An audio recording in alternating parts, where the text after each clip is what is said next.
কৌশলগত পারমাণবিক অস্ত্র কিভাবে মোতায়েন করতে হয় সে বিষয়ে দ্বিতীয় ধাপের মহড়া করেছে রাশিয়া। তাদের এই মহড়ায় বেলারুশের সেনারাও অংশ নেয়। মূলত পশ্চিমা শক্তির হুমকির বিরুদ্ধেই এই মহড়ার আয়োজন করে রাশিয়া।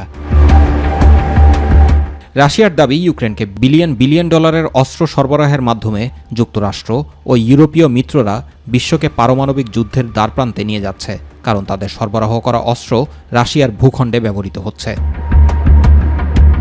2022 সালের ফেব্রুয়ারিতে ইউক্রেনে হামলা চালায় রাশিয়া।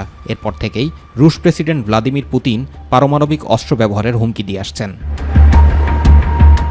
মহড়ার প্রথম পর্যায়ে ইস্কান্দার ক্ষেপণাস্ত্রকে কিভাবে সশস্ত্র ও মোতায়েন করতে হয় তার প্রশিক্ষণ দেওয়া হয়েছে। কিঞ্ঝল হাইপারসনিক ক্ষেপণাস্ত্র কিভাবে অস্ত্রে সজ্জিত করতে হয় তারও প্রশিক্ষণ দেওয়া হয়েছে।